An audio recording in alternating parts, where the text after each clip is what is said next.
I'm not going to take too much of your time, but I want to focus on one or two very important things. We have a unique responsibility as British citizens. Many of us originate from Kashmir, Pakistan, but I'm going to talk about our responsibilities as British citizens. Because this issue of Kashmir arose directly because of British imperialism. When the British left India, they left this wound of Kashmir. So this is a British problem, first and foremost. The very first United Nations resolution, 1947, was about Kashmir. The right to self-determination, which still, all these decades later, has not been implemented. And what we have seen recently is just another escalation, just another step forwards of the suffering that the people of Kashmir have been subjected to for decade after long decade. And as has been pointed out, yes, we have the largest diaspora of Kashmiris in Britain. And it is frustrating. And it is, I would even use the word shameful, that despite our numbers, and despite the fact that the communities have been used for their votes, the block votes, the individual votes, for year after year, we've had the rallies within the community, but where the resolutions needed to be passed in the system, there has been a lack.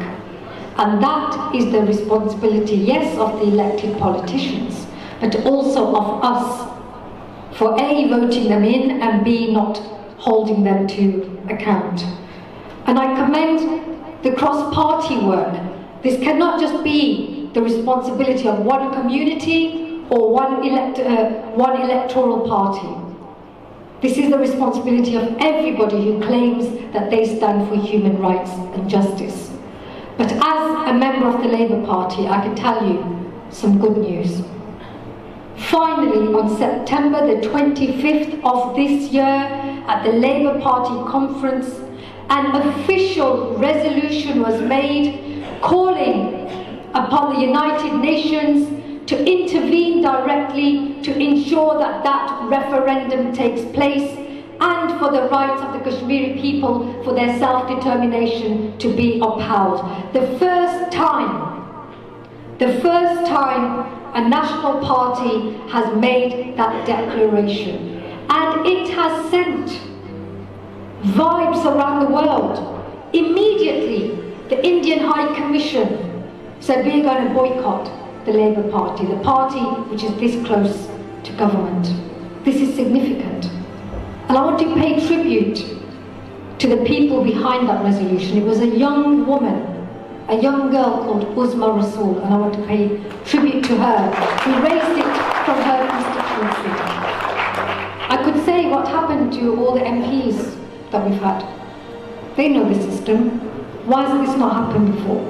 But I'll pay tribute to that young woman, Uzma Rasool, and I pay tribute to my sister, Raina Shama Nazir, who is the chair of British Kashmiri Women's Council, who has also worked tirelessly on this issue. But going forwards, the demands right now, not next week or next month, stop the arms trade with India. We do not want a single bullet, a single weapon made in this country to be used to kill our brothers and sisters abroad.